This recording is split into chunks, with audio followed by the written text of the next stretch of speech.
अपने पड़ोसी को देखकर मुस्कुराइए और पूछिए कैसे है।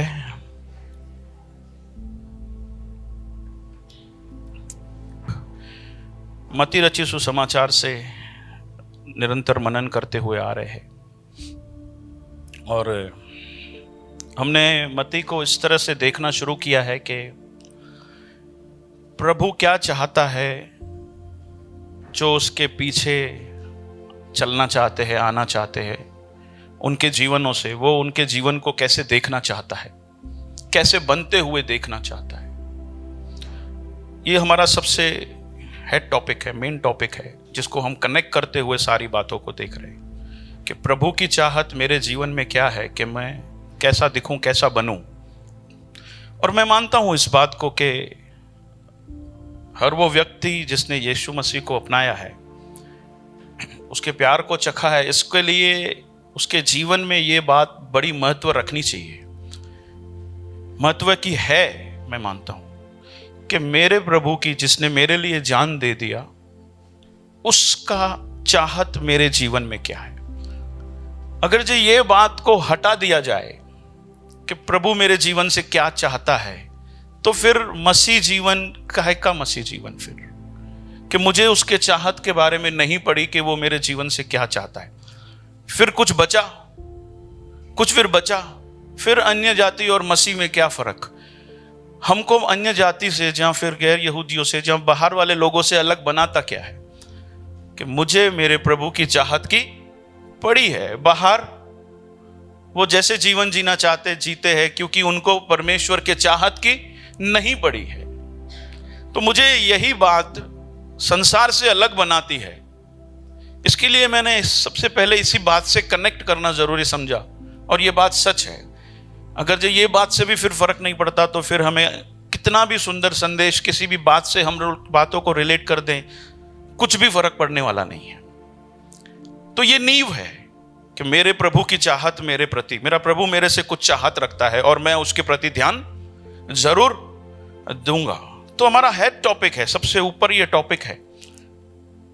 मत्ती को हमने इस तरह से देखना शुरू किया कि मेरे प्रभु की चाहत कैसी है, कि मैं कैसे बनूं, वो मुझसे क्या चाहता है मेरे जीवन में। मैंने आपको बताया था कि वो अलग अलग तरीके इस्तेमाल करता है अपनी बात को रखने के लिए। कभी वो डायरेक्ट बात करता है, कभी किसी घटना को लिखवा के बात करेगा, कभी वो खुद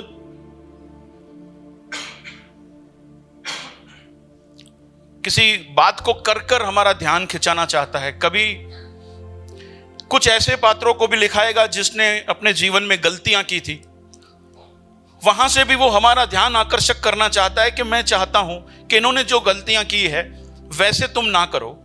कुछ ऐसी बातों को लिखवाता है हमारा ध्यान खिंचाने के लिए कि मैं चाहता हूं ऐसे तुम बनाओ। जैसे पिछली बार मैंने आपको बताया था जब मैं खड़ा था, कि वो चाहता है कि हम अपने माता पिता के लिए उपलब्ध रहें, उनका ध्यान रखने वाले बने, चाहे भले ही जब वो परमेश्वर के खिलाफ हों, जब हमसे परमेश्वर के खिलाफ कुछ करने के लिए बोलते हैं, हम लोग वहां पर जरूर स्टैंड लेंगे। उनके गलत में हम लोग शामिल नहीं हो जाएंगे। वो हमें कितना भी, उस बात को छोड़कर वो हमसे कितना भी बुरा भला कहें, कितना भी कुछ गलत कहें, चाहे सास ससुर हो, चाहे माता पिता हो, मैंने आपको बताया था, क्योंकि उन्होंने मुझसे गलत किया, हम लोग गलत नहीं कर सकते। हम लोग जैसे के तैसे नहीं बन सकते, क्योंकि हम लोग यीशु मसीह के अनुयायी हैं। वो चाहता है कि तू अपने माता पिता का क्या करना, आदर करना, उनके लिए उपलब्ध रहना, कुछ भी हो जाए। भैया उन्होंने मेरे साथ क्या किया आपको पता नहीं है, वो मेरे साथ किस तरह से बात करते हैं, मेरी सास ने मेरे साथ क्या किया, ये बात कोई मायने नहीं रखती है मसीहों के लिए। एक मसीह के लिए परमेश्वर की चाहत है कि वो अपने माता पिता के लिए उपलब्ध रहे, उनकी जरूरतों के समय वो हमें करना जरूरी है। अगर जो उसकी चाहत हमारे लिए मायने रखती है, तो फिर चाहे माता पिता कैसे भी हो, नहीं समझते हो, कभी कटु वचन भी बोलते हो, तो भी हमें उनका आदर करना है। समझ गए? वैसे माता पिता कभी भी कुछ भी ऐसा बोलते हैं तो वो चिंतित होकर ही बोलते हैं, उनके दिल में हमारे प्रति बैर है नहीं। इस बात को आप ध्यान रखना हमेशा। प्रभु को नहीं समझा है, नहीं जाना है, इसीलिए बहुत सारी बातों के लिए हमें वो रोकते हैं। हमें दुआ करनी चाहिए कि प्रभु, जिन माता पिताओं ने अभी तक प्रभु को जाना नहीं है वो भी जाने। आमीन। तो पिछली बार हमने देखा था कि पतरस की सास का प्रभु ने एग्जाम्पल रखा और हमारा ध्यान खिंचाया कि हम लोग अपने सास ससुर और अपने माता पिता का ध्यान रखने वाले बने। जैसे पतरस अपनी सास को अपने घर पे ले गया था जब वो बीमार थी, हमने वहां से वो लेसन लिया था। तो वो अलग अलग तरीके इस्तेमाल करता है हमारे ध्यान को खिंचाने के लिए, ताकि वो हमें वैसा बनते हुए देखे, उस एरिया में हमें काम करते हुए देखे। वो अपनी छवि हमारे अंदर देखना चाहता है उस एरिया में। इसीलिए पवित्र आत्मा के द्वारा वो बात को उसने लिखवाया है। मैंने बताया था, जब भी आप बाइबल पढ़ते हो इस तरह से पढ़िए कि ये मेरे प्रभु की चाहत है, वो इस तरह से मेरे जीवन में कुछ चाहता है। आमीन, हालेलुया। आज के एक और नए टॉपिक को हम लोग लेंगे जो उसकी चाहत है। मैं समझता हूं कि उसकी ओर हम ध्यान देंगे। मत्ती रचित सुसमाचार 8वां अध्याय 18 से लेके 22 तक के वचन हम पढ़ते हैं।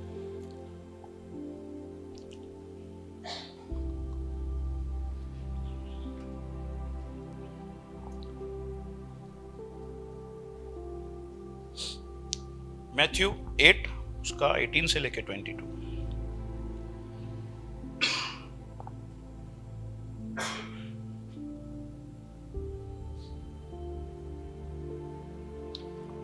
ओके। यीशु ने अपनी चारों ओर एक बड़ी भीड़ देखकर उस पार जाने की आज्ञा दी,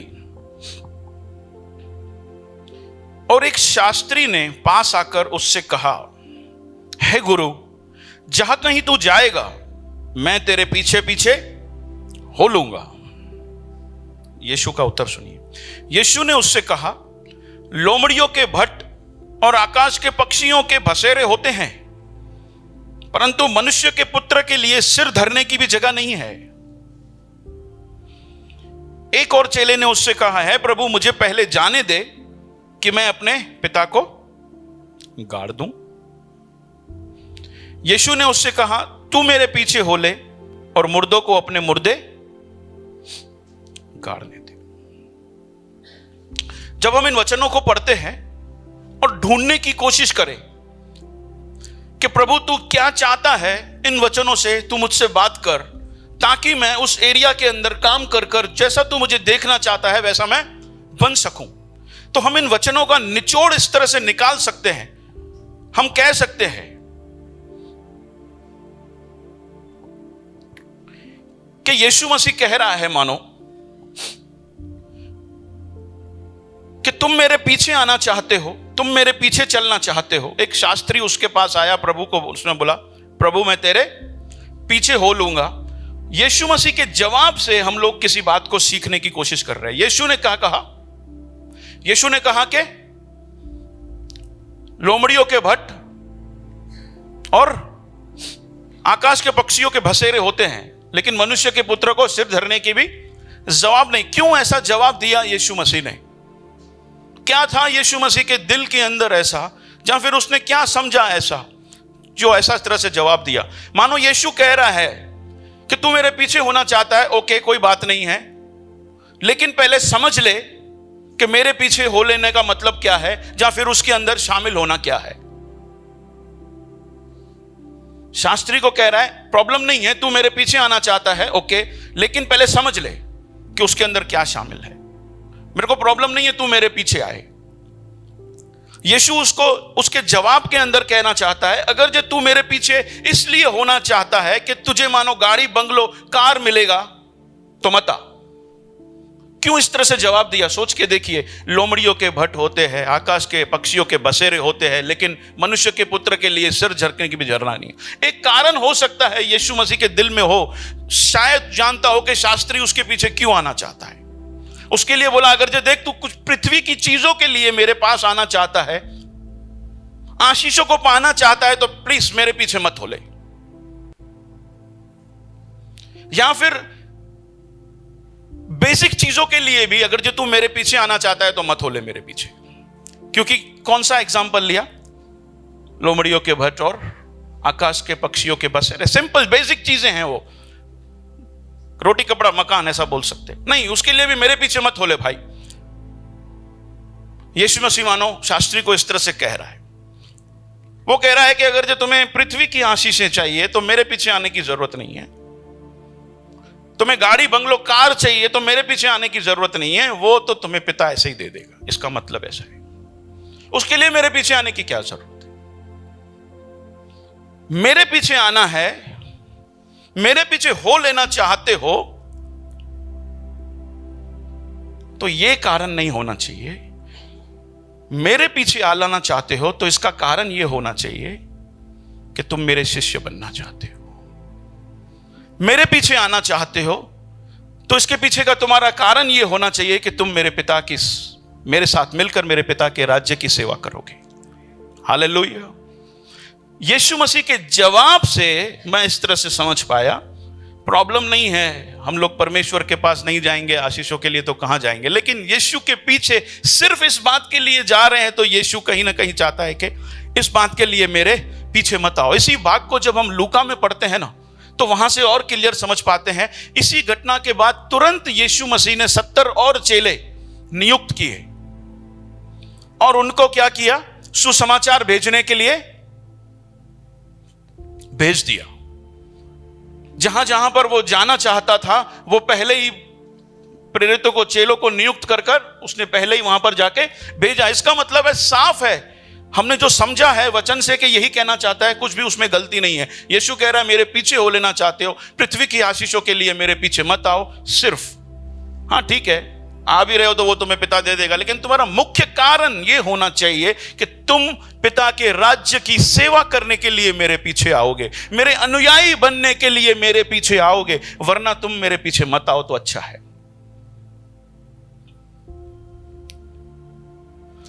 और मैं समझता हूं कि अधिकांश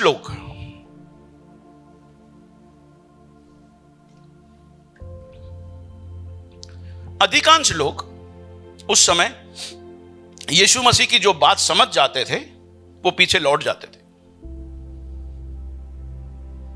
यूहन्ना की पत्री के 6 अध्याय में हम पढ़ते हैं एक बहुत बड़ी भीड़ यीशु मसीह के साथ चलती है, लेकिन यूहन्ना का 6ठा अध्याय खत्म होते होते सिर्फ यीशु मसीह के चेले उसके साथ है।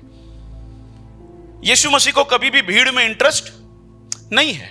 वो चाहता है तुम मेरे पीछे आना चाहते हो तो मुझे शिष्यता में इंटरेस्ट है। अधिकांश लोग उस समय जब इस बात को समझ जाते थे तो पीछे हट जाते थे, फिर बहाना बनाते थे। जैसे यहां पर 2 लोगों ने बनाया, देखा ना क्या बोला, यीशु ने बोला एक दूसरे को तू मेरे पीछे हो ले, तो उसने क्या बोला, लूका में पढ़ते हैं इसी घटना को, तो वो बोलता है कि एक काम कर, मुझे पहले अपने घर वालों से क्या करने दे, विदा लेने दे। यीशु ने बोला कि जो हल पे हाथ रखकर पीछे मुड़ता है वो मेरा चेला बनने के योग्य नहीं है। ये कह रहा है कि मुझे पिता को गाड़ देने दे, फिर मैं तेरे पीछे हो लूंगा। प्रभु बोलता है कि मुर्दों को अपने मुर्दे गाड़ने दे। यार क्या लगता है प्रभु इतना कठोर है कि इस तरह से उनको आंसर देगा? हाँ, कि मुर्दों को अपने मुर्दे गाड़ने दे, क्या प्रॉब्लम है? तेरा बाप अगर जो मर गया तो तुम गाड़ के आ जाओ, क्या प्रॉब्लम है? ऐसा हो सकता है कि यीशु समझ गया कि ये लोग मुंह से बोल रहे हैं हम आएंगे, तेरे चेले बनना चाहते हैं, हम लोग तेरे शिष्य बनना चाहते हैं, सही बात है, लेकिन पहले मेरे पिता को पूछ लेने दे कि मैं तेरे पीछे आऊं कि नहीं।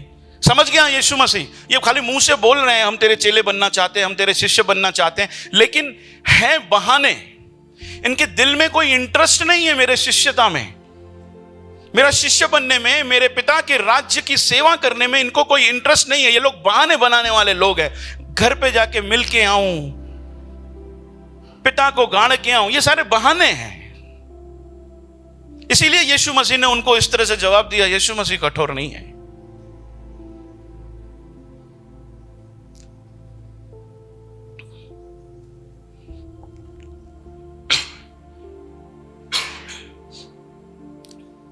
आज भी बहुत सारे लोगों के दिल में और जुबान पे 2 बातें हैं।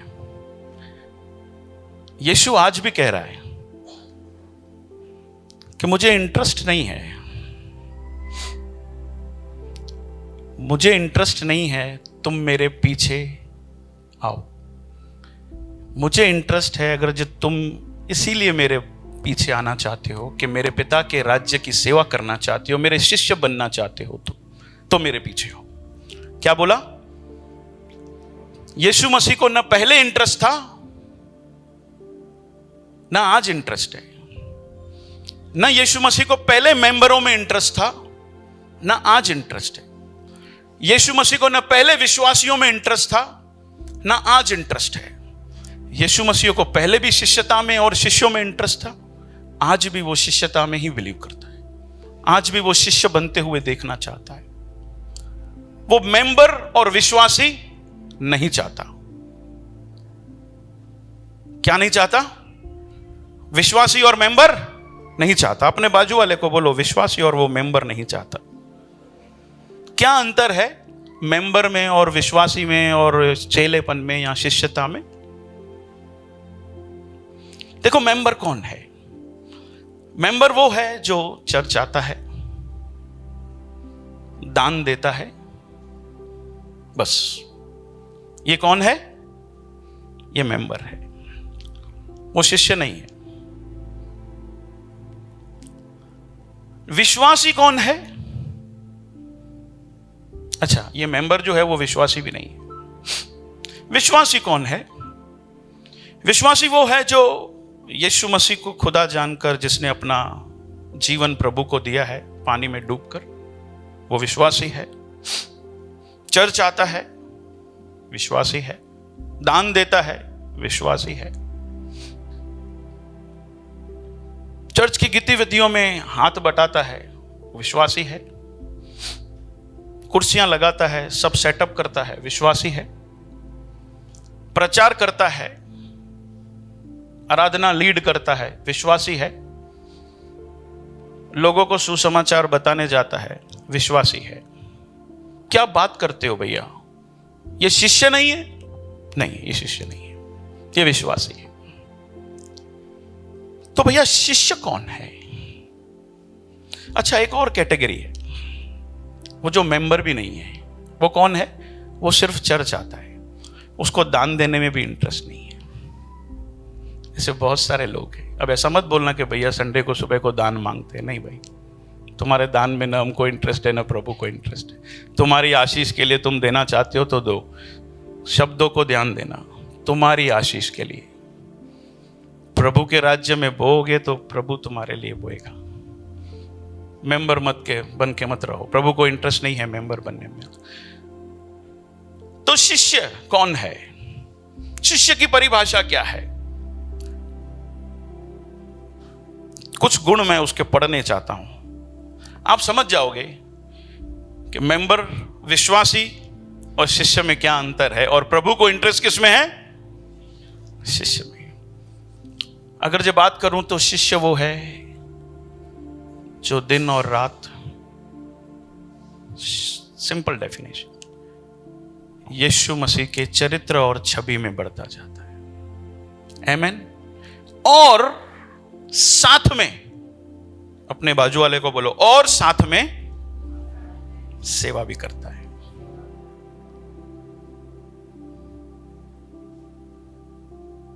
अंतर है।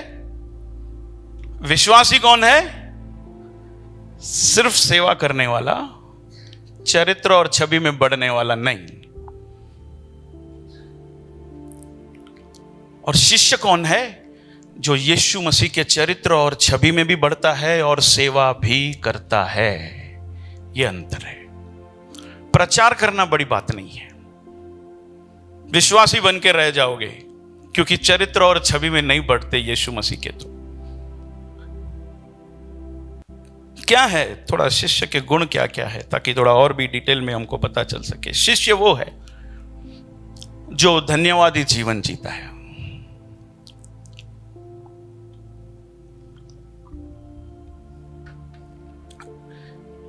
कंप्लेन नहीं करता, कुड़कुड़ाता नहीं है। क्यों? क्योंकि उसने प्रभु की भलाई को चख रखा है, प्रभु को चख रखा है। शिष्य है कौन? जिसने प्रभु के दिल को समझ लिया है उसके लिए उसके चरित्र, उसकी छवि में बढ़ता जाता है। यीशु मसीह कैसे थे? धन्यवादी जीवन जीने वाले, क्योंकि उन्होंने पिता को समझ लिया था। कभी यीशु मसीह ने कंप्लेन किया? कभी उनके जीवन में कुड़कुड़ाहट देखा? कभी डर देखा? कभी चिंता देखा? नहीं। क्यों? क्योंकि यीशु को हम शिष्य बोल सकते हैं। तो शिष्य कौन है? एक धन्यवादी जीवन जीने वाला। शिष्य कौन है? जो नम्र है, दूसरों के बारे में सोचने वाला, अपने बारे में ही नहीं, वो दीन है। शिष्य कौन है? जो धार्मिकता का भूखा है, परमेश्वर के अनुसार जो बातें सही है उस बातों का भूखा है। किसी ने मुझे गाली दी, मैंने उसको गाली दी, बराबर हिसाब सही ना, मैं सही हुआ ना? ये दुनिया की रीति है, वो शिष्यता नहीं है। शिष्यता का मतलब है परमेश्वर क्या चाहता है इस एरिया में मुझसे, मैं कैसा बिहेव करूं जब सामने वाले ने मेरा कुछ बिगाड़ा। तो जैसे के साथ तैसा दुनिया फिर भी आपको कहेगी आप सही तो हो भैया, गलत कहां हो? तुमने गलत किया क्या? तुमने, सामने वाले ने प्रॉब्लम किया इसीलिए तुमने प्रॉब्लम किया ना, पहल तो उसने की ना। ये दुनिया की रीति है। ये धार्मिकता जो है दुनिया की परिभाषा है, परमेश्वर की परिभाषा की भूख उसको है। परमेश्वर तू क्या चाहता है इस एरिया के अंदर, मैं क्या करूं, तेरी इच्छा क्या है? तो शिष्य कौन है? परमेश्वर की धार्मिकता किस में है, उसका भूखा और प्यासा है। शिष्य का मन शुद्ध है, किसी के प्रति उसके दिल में बैर नहीं है। शिष्य बुरा करने के बाद भी भलाई करने के लिए पीछे नहीं हटता। शिष्य वो है जो है अपनी बात से पलटता नहीं है। वायदा कर दिया तो कर दिया भैया, फिर चाहे जो भी हो, पलटता नहीं है। शिष्य वो है जो अपनी बोली को चेक करता है, अपने पहरावे को चेक करता है, परखता है, क्योंकि वो नहीं चाहता कि किसी के लिए ठोकर का कारण बने। विश्वासी प्रचार करता है खाली, शिष्य चेक करता है। हालेलुया। शिष्य गुरु की महिमा चाहता है, परमेश्वर की महिमा चाहने वाला है। विश्वासी कौन है? अपनी महिमा चाहने वाला।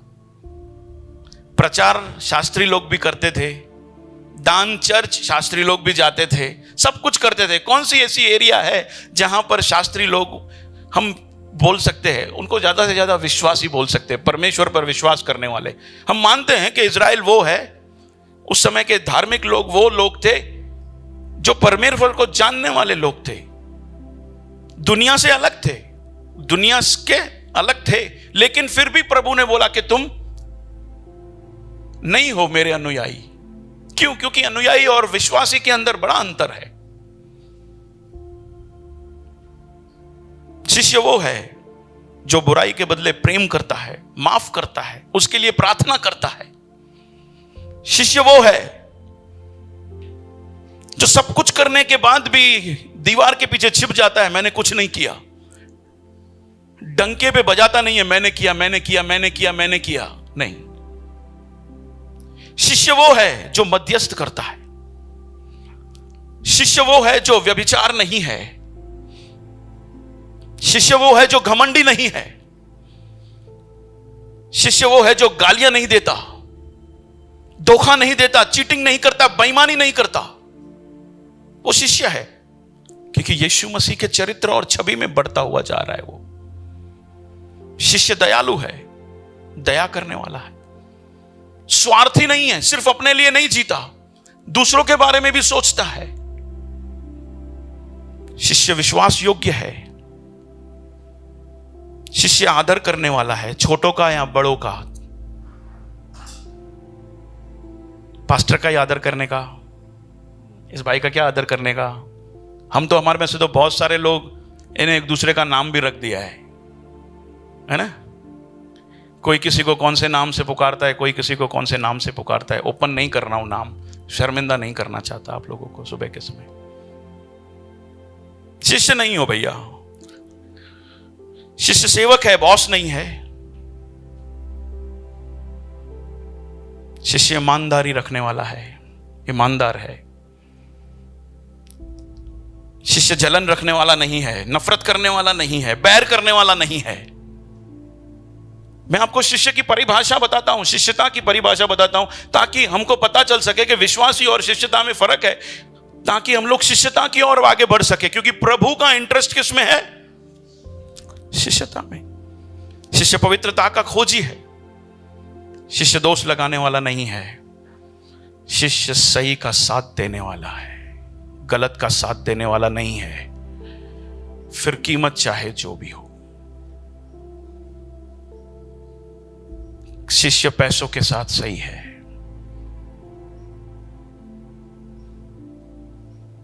सेम है। विश्वासी और शिष्य सेम है। एक विश्वासी है जो प्रचार करता है, गाना गाता है, सेटअप करता है, लेकिन यीशु मसीह के चरित्र और छवि में नहीं है, उसको हम शिष्य बोलेंगे? अपने बाजू वाले को बोलो, यीशु मसीह को शिष्यता में इंटरेस्ट है, मेंबर और विश्वासी में नहीं।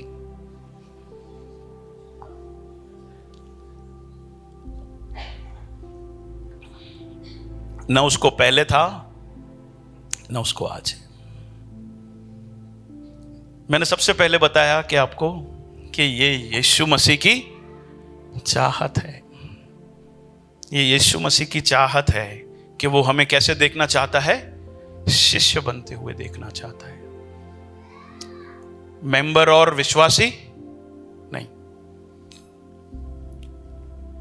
मैं सोच रहा था कि क्यों अधिकांश लोग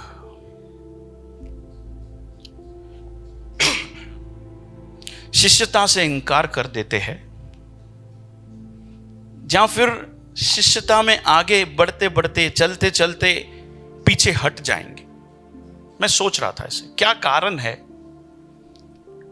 जहां तो फिर वो शुरू करते हैं, विश्वासी से थोड़ा आगे बढ़ जाते हैं, समझ जाते हैं कि शिष्यता के अंदर ये शामिल है, विश्वासी और शिष्यता में फर्क है, प्रभु शिष्य चाहता है, मेंबर और विश्वासी ना चाहता, समझ जाते हैं, और फिर वो परमेश्वर पिता की या फिर यीशु की इच्छा पर, चाहत पर चलने के लिए अपने आप को तैयार करते हैं, चलने लगते हैं। और दूसरे तो वो हैं जो पहले से ही इंकार कर देते हैं। मैं सोच रहा था कि अधिकांश लोग ऐसा क्यों करते हैं, क्या कारण है। कुछ कारण मेरे सामने दिखे जो मैं आपके सामने रखना चाहता हूं।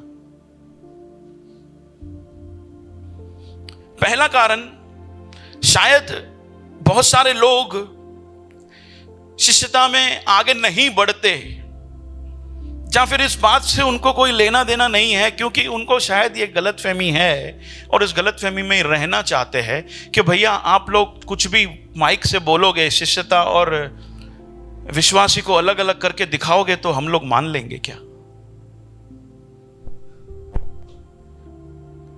वो इस प्रचार पर विश्वास नहीं करते, इस बात पर विश्वास नहीं करते। उनको लगता है कि भाई सेवा सब कुछ है, प्रार्थना करने जाना, प्रचार करना, सुबह को आके सेटअप करना, यही सब कुछ है। परमेश्वर इसी से प्रसन्न होता है, परमेश्वर को इसी में इंटरेस्ट है, परमेश्वर को इसमें कोई इंटरेस्ट नहीं है कि हम उसके चरित्र और उसकी छवि में बढ़े। यीशु मसीह नहीं भैया, हम क्यों विश्वास करें आपका कि यीशु मसीह जो आप बोल रहे हो शिष्यता और मेंबर में और विश्वासी अलग अलग है। इस बात को यकीन नहीं करना चाहते, या फिर गलतफहमी में ही रहते हैं। आप देखोगे उनके जीवन के अंदर वो चरित्र और छवि को साइड में रखकर सेवा को ही महत्व देंगे हमेशा। क्यों इस तरह से? क्योंकि उनको लगता है कि यीशु मसीह को इसी में इंटरेस्ट है। भाई प्रार्थना करने जाते हो, रुक जाओ, प्रचार करने जाते हो, रुक जाओ, रुक जाओ, मैं बोल रहा हूं रुक जाओ। नहीं देखेगा प्रभु, कुछ नहीं देखने वाला। यीशु मसीह को देखा कभी इस तरह से मेंबर बनते हुए या सिर्फ विश्वासी बनते हुए? नहीं, उसने सबसे बढ़कर महत्व दिया पिता की इच्छा पर कि प्रभु तू कैसे चाहता है सबसे पहले मैं जीऊं, किस काम का मैं प्रचार करने जाऊं, किस काम का मैं सेटअप करूं, किस काम का मैं आराधना लीड करूं, किस काम का मैं बड़े बड़े काम करूं, लेकिन मैं गाली देने वाला हूं, किस काम का मैं बैर रखने वाला हूं, जलन रखने वाला हूं, किस काम का। वो क्या लगता है परमेश्वर हमसे प्रसन्न होगा? परमेश्वर बोलेगा मुकेम्बो खुश हुआ। हंसाना जरूरी है वरना आप आओगे नहीं।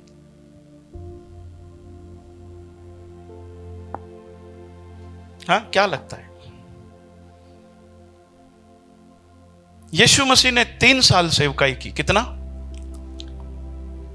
कब सेवकाई चालू की? लूका कहता है तकरीबन 30 साल का था तब उसने सेवकाई चालू थी। सोच के देखिए, 30 साल क्या किया? जीवन जिया, और 3 साल क्या किया? सेवकाई की। रेशियो क्या है? 10 गुना। 10 गुना। इसका मतलब है परमेश्वर 10 गुना ज्यादा इस बात को महत्व देता है कि पहले तेरा जीवन को तू ठीक कर, सेवकाई को रख बाद में। तेरी सेवकाई को मैं नहीं देखूंगा, क्योंकि मैथ्यू 7:21 भी यही कहता है प्रभु, हे प्रभु। उस दिन मुझसे बहुत सारे लोग कहेंगे, बहुत सारे लोग कहेंगे, प्रभु मैंने तेरे नाम से ये नहीं किया, वो नहीं किया। प्रभु बोलता है मैंने नहीं जाना तुमको। क्यों प्रभु ऐसा कह रहा है? क्योंकि प्रभु को इंटरेस्ट है सबसे पहले हमारे चरित्र में, सबसे पहले हम लोगों के जीवन में प्रभु का स्वभाव सबसे पहले हमारे जीवन में आना बड़ा जरूरी है मेरे प्यारों। हम लोगों की सेवकाई को देखकर परमेश्वर प्रसन्न नहीं होता। तू ईमानदारी से चलता है, सही का साथ देता है, उसमें प्रभु को प्रसन्न है। तू पैसों के साथ सही व्यवहार करता है, प्रभु को वो पसंद है। हमारी सेवकाई तो ही किसी काम की है, वरना हाँ, मैं ऐसा नहीं कह रहा हूं बाहर के लोग आशीषित हो जाएंगे। जब मैथ्यू में 7:21 में यीशु मसीह ने कहा कि उस दिन बहुत सारे लोगों को मना कर देंगे, पिता बोलेंगे कि मैं तुम्हें नहीं जानता, तो दूसरे लोग आशीषित हुए थे कि नहीं? हुए थे। दूसरे लोगों में से दुष्ट आत्माएं निकली थी कि नहीं? निकली थी। इसका मतलब है कि तुम लोग प्रचार करने जाओगे, तुम लोग बहुत सारे, हम लोग जाएंगे सेवा करने, दूसरे लोग आशीषित होंगे, हमको कुछ नहीं मिलने वाला। किस काम का भैया? किस काम का? पौलुस वही तो कहता है, यार मैं सारी दौड़ को दौड़ूं और मैं खुद ही निकम्मा पाया जाऊं, तो किस काम का? समझ पा रहे हो? बहुत सारे लोग क्यों शिष्यता में आगे नहीं बढ़ते? क्योंकि उनको लगता है कि यीशु मसीह का चाहत, जहां उसको इंटरेस्ट मेंबरशिप में, जहां फिर विश्वासी तक ही है, वो सेवा को देखकर खुश होता है। नहीं भाई, आज सुबह के समय इस बात को ले जाओ कि परमेश्वर तुम्हारी सेवा से बढ़कर हमारे जीवन को देखेगा। दूसरा कारण क्यों अधिकांश लोग शिष्यता में आगे नहीं बढ़ते, जहां फिर चलते चलते रुक जाते हैं, उनको लगता है कि मैंने ही ठेका लेके रखा है। क्या करते? क्या मैंने ही ठेका लेके रखा है? हर बार मैं ही माफ करूं, हर बार मैं ही ईमानदारी दिखाऊं।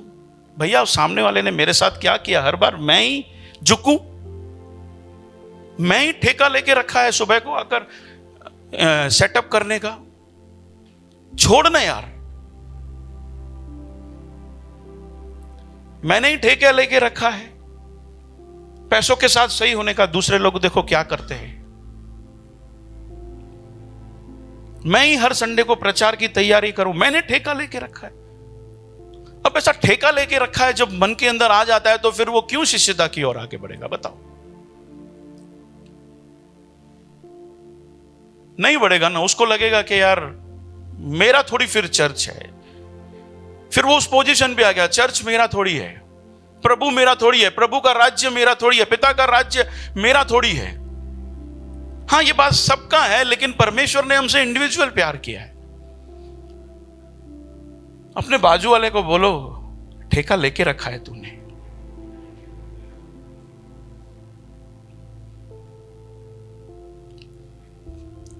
अगर जो ठेका लेके नहीं रखा है, तो प्रभु को होता है कि यार फिर मत आ मेरे पीछे, क्या काम का? तू ऐसा सोच रहा है मैंने ही ठेका लेके रखा है, तो मत आना। मैं तेरे को कहां बोला तू आ? मैं तेरे घर पे आया, तेरे को पीछे चलते चलते आ मेरे पीछे पीछे? नहीं। क्या चाहिए? स्वर्ग चाहिए, मिल जाए, चल मिल जाए। क्या करोगे स्वर्ग में जाकर? क्या करेंगे स्वर्ग में जाकर? बताइए क्या करेंगे स्वर्ग में? वहां पर सोच के देखो, हम पृथ्वी पर सोचते हैं हमने ठेका थोड़ी लेके रखा है। स्वर्ग में क्या मुंह लेकर जाएंगे हम लोग? अनंतता कैसे जिएंगे? हाँ, शर्मसार नहीं होंगे? पूरी अनंतता ऐसे दिल में सोचती मैंने ही ठेका लेके रखा है माफ करने का, मैं ही झुकूं। सोच के देखो कैसा अनंतता हराम हो जाएगा हमारा जीना वहां पर। अधिकांश लोग इसके लिए पीछे हट जाते हैं क्योंकि उनको लगता है मैंने ही ठेका लेके रखा है क्या।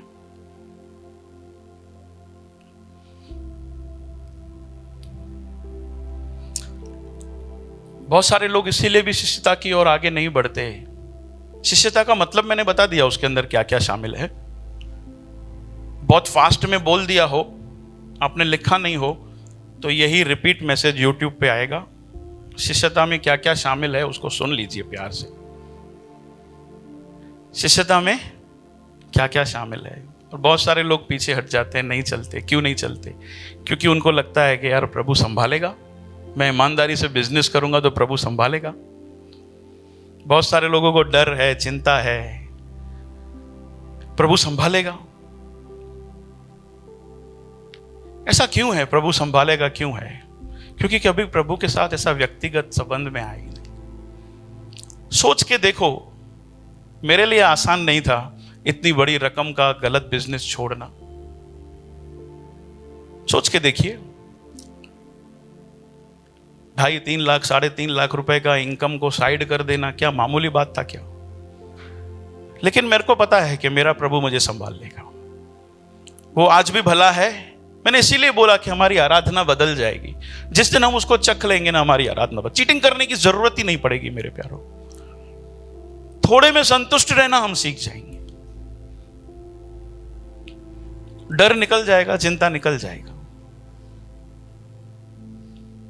व्याकुल रहना छोड़ देंगे। लेकिन बहुत सारे लोगों ने अभी तक उसको इस तरह से जाना नहीं। हम लोग दुआ कर सकते हैं, प्रभु पृथ्वी पर एक ही दुआ कि प्रभु मैं तुझे जानूं। हालेलुया। 99% प्रॉब्लम सॉल्व, 100% मैं तो बोलता हूं सारी प्रॉब्लम सॉल्व। उसको जान जाओ, उसको जान लो। या फिर कहो कि प्रभु मैं दिन ब दिन ही तुझे जानने लगूं। देखो दिनों में दिन आप शिष्यता में बढ़ते जाएंगे, हम लोग बढ़ते जाएंगे। लेकिन लोग नहीं जानते, इसीलिए वो दया नहीं दिखा पाते। क्यों नहीं दया दिखा पाते? क्योंकि परमेश्वर का हृदय उन्होंने जाना नहीं है। क्यों ईमानदारी नहीं दिखा पाते? कारण यही है, जाना नहीं है, व्यक्तिगत संबंध में नहीं आए। बहुत सारे लोग शिष्यता में इसीलिए भी आगे नहीं बढ़ना चाहते, जहां फिर बढ़ते बढ़ते रुक जाएंगे क्योंकि उनको लगता है यार मैं और मजाक नहीं सहन कर सकता मेरा। कितना मजाक उड़ाते हैं नहीं लोग। नहीं, मुझे और मजाक का कारण नहीं बनना है भाई, मुझे और निंदा का कारण नहीं बनना है। कितना सहूं यार। आयोदय मसीह। हर बार लोग मुझे इस तरह से चिढ़ाते हैं भैया, ऑफिस में, मेरे दुकान पे, मेरे दोस्त। नहीं भैया, होता है ऐसा। बच्चों आपके साथ होता है, आपकी फ्रेंड्स सत्संग जाती है, ये उम्र है सत्संग जाने की।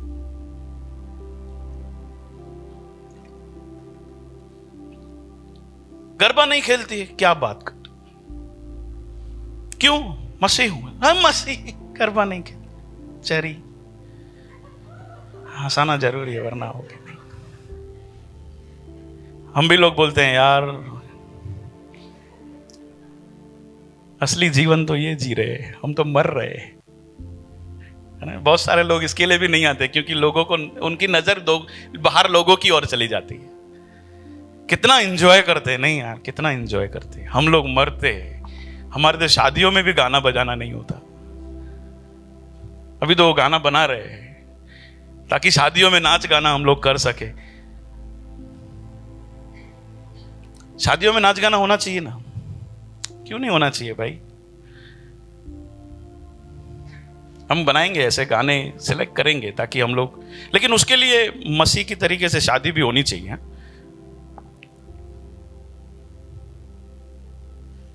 नहीं भैया मैं शादी तो अपने तरीके से ही करूंगा।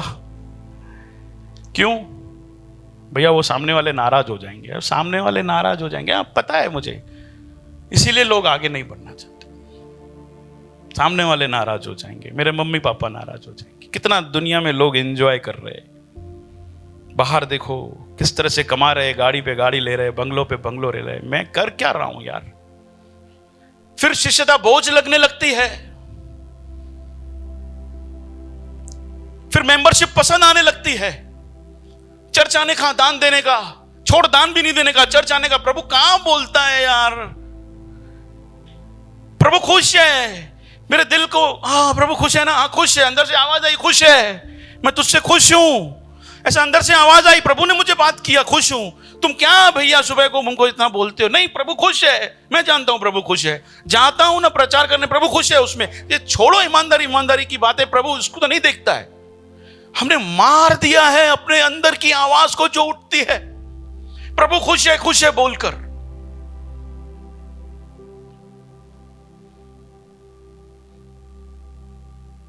सेवा करनी पड़ती है, फिर गालियां भी खानी पड़ती है। यार देखो, तो सेवा भी करूं फिर गालियां भी खाऊं, ये तो मुझसे बिल्कुल नहीं होगा। देखो यार, मैं नहीं, बस आऊंगा ना, बस काफी है। फिर विश्वासी से एक और नीचे लेवल में आऊंगा सिर्फ, तो मुझे कोई लेना देना नहीं है भैया। नहीं, आज की तारीख में देखा अपने सोसाइटी में सेक्रेटरीज होते हैं, आज के समय में नहीं, सेक्रेटरी देखा, बेचारे सेक्रेटरी काम करते हैं, पगार भी नहीं मिलती है, फिर गालियां भी देते हैं उसे लोग। अरे करें छातों पे हो, लाइट खराब लगी भैया। अरे भाई लाइट खराब है तो तू फोन करेस ना, तेरा जिम्मेदारी नहीं है क्या फोन करने का? उसको ही गालियां देंगे। एक तो सेवा कर रहा है बेचारा और ऊपर से गाली भी खा रहा है। क्यों लोग फिर शिष्यता में आगे बढ़ेंगे? बहुत सारे लोग बोलते नहीं भाई, नहीं देख, इस तरह से गालियां वालियां नहीं खाना मुझे यार, धमकियां मुझे नहीं सहना है। देखो, अरे यार,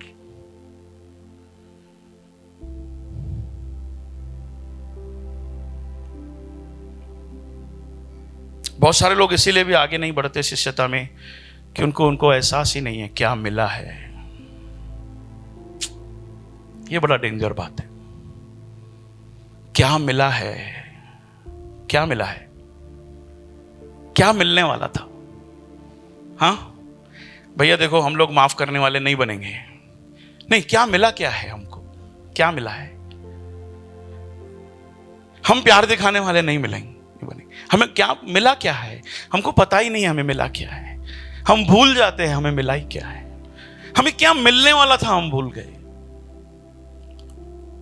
रोज सुबह को, शाम को, दिन को, दोपहर को, हर घड़ी 24 घंटे, हर पल, हर सेकंड, रोज थप्पड़ों पे थप्पड़े खाए हम प्रभु की, ऐसे लायक थे हम लोग।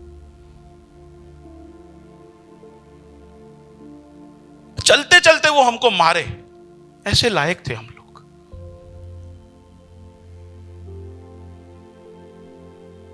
लेकिन मिला ही क्या है हमें? जिस दिन एहसास हो जाएगा मिला ही क्या है, प्रभु ने क्या कर दिया है, प्रभु ने क्या दे दिया है, मुझे लिए क्या रखा है, किस तरह से वो अपने आप को शून्य बनाकर नीचे आ गया, किस तरह से उसने अपने आप को दे दिया, ये बात का एहसास मेरे प्यारो हमें ले जाएगा शिष्यता की ओर।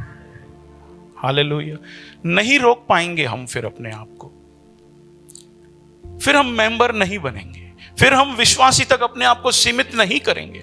हम लोग शिष्य बनेंगे, जो यीशु मसीह की इच्छा है, चाहत है अपने लोगों के लिए, उस पे चेला जो उसके पीछे आना चाहते।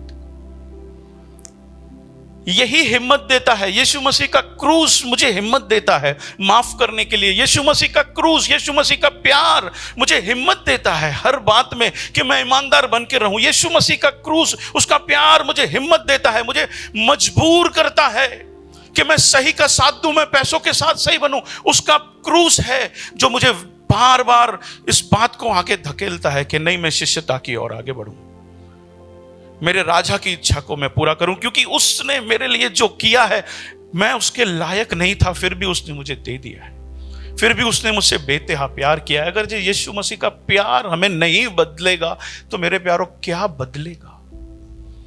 फिर कोई दुनिया की सामर्थ बची नहीं, फिर कुछ नहीं बदल सकता हमें। फिर हम लोगों को एक ही चीज करना चाहिए, है परमेश्वर तू कुछ कर ऐसा कि कम से कम मेरी आंखें खुल जाए, मैं देख पाऊं।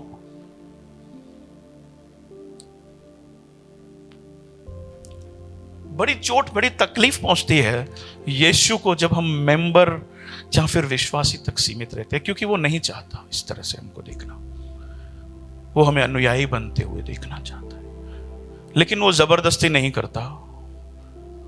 इसीलिए शास्त्री को उसने बोला, समझ ले, तू मेरे पीछे आना चाहता है, प्रॉब्लम नहीं है, लेकिन सुन, मैं तुझे मेंबर बनते हुए नहीं देखना चाहता। तू मेरे पीछे आना चाहता है, मुझे प्रॉब्लम नहीं है, लेकिन मैं तुझे विश्वासी तक भी सीमित नहीं रहना चाहता। मैं तुझे मेरा अनुयायी बनते हुए देखना चाहता हूं। आना चाहता है, मेरे पीछे आ। मैं चाहता हूं तू मेरे पीछे आए। मैं चाहता हूं, मैं खुद चाहता हूं तू मेरे पीछे आए।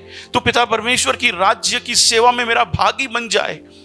तू उस अनंत जीवन में जो मैंने तेरे लिए तैयार किया है, तू उसका वारिस बने। मैं खुद चाहता हूं, लेकिन मैं नहीं चाहता तुझे मेंबर देखना। जब वो इस तरह से देखता है अपने पीछे चलने वालों को, उसको दुख होता है, उसको परेशानी होती है। वो नहीं चाहता। क्योंकि आखिरी बात कह के खत्म करता हूं, कोई टीम आ जाइए ना। अगर फिर भी हमें मेंबरशिप में ही इंटरेस्ट है, विश्वासीपन तक ही सीमित रहना है, इस बात से भी फर्क नहीं पड़ता कि यीशु की चाहत ये नहीं है, यीशु हमें इस तरह से नहीं देखना चाहता,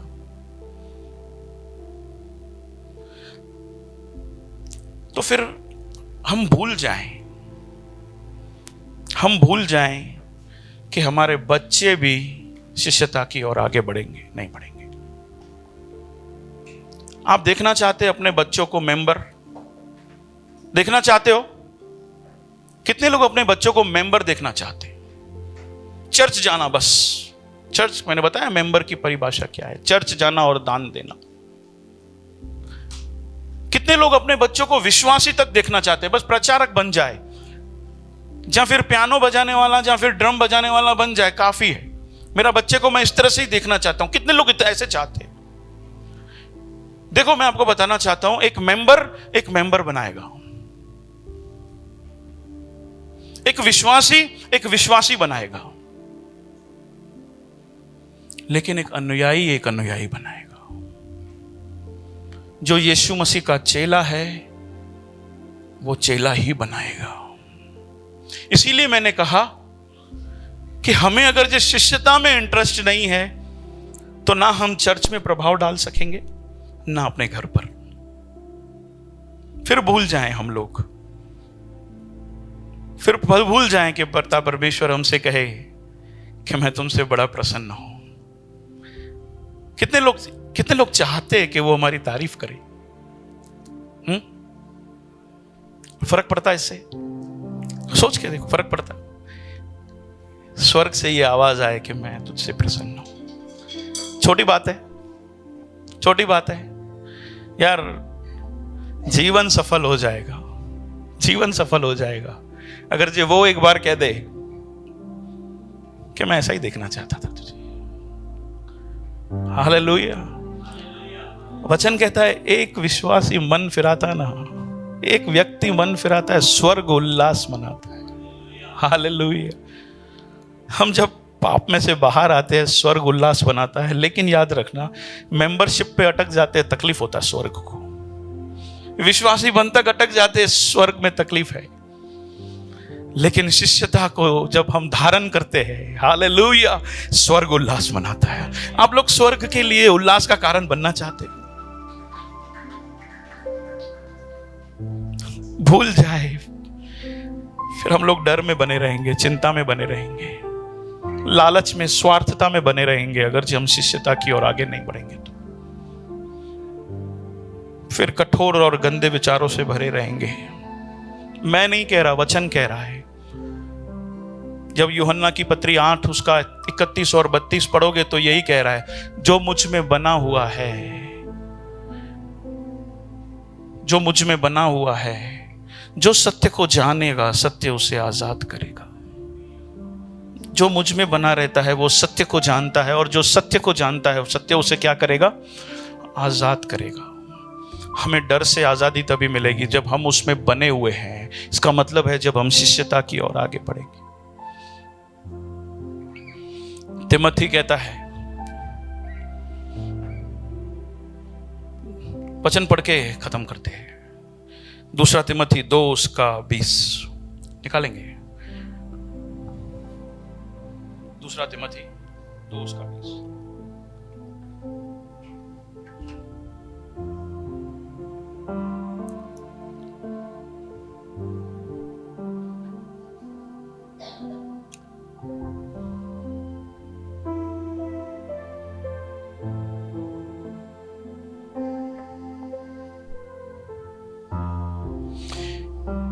बड़े घर में न केवल सोने चांदी के पर कांट और मिट्टी के बर्तन भी होते हैं। ध्यान से सुनिए, बड़े घर में न केवल सोने चांदी के पर कांट और मिट्टी के बर्तन भी होते हैं, कोई कोई आदर और कोई कोई अनादर के लिए, कोई कोई आदर और कोई कोई अनादर के लिए। 21, यदि कोई अपने आप को इनसे शुद्ध करेगा, यदि कोई अपने आप को इनसे शुद्ध करेगा तो वह आदर का बर्तन और पवित्र ठहरेगा।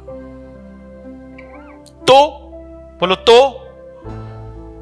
वह आदर का बर्तन और पवित्र ठहरेगा और स्वामी के काम आएगा और भले काम के लिए तैयार होगा। 2 बर्तन है, एक आदर के, एक अनादर के। डिपेंड करता है हम लोग क्या फैसला लेते हैं।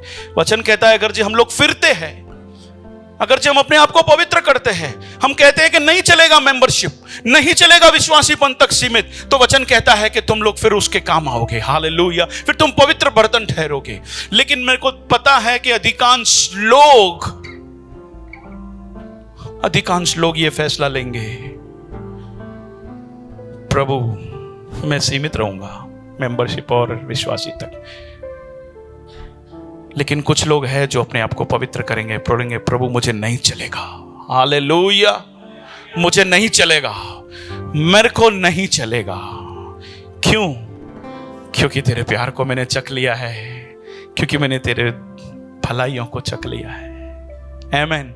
ये बात मुझे बदलेगा और मैं मेंबरशिप और विश्वासीपन से हटकर शिष्यता की ओर आगे बढ़ूंगा, मेरे राजा की महिमा का कारण बनूंगा। हालेलुया, आमीन। आइए, ऐसा क्या देखा, एक बार फिर से ये शायद गाना हमको हेल्प करे ये दुआ करते हुए कि प्रभु मुझे फैसला लेने के लिए सहायता करना,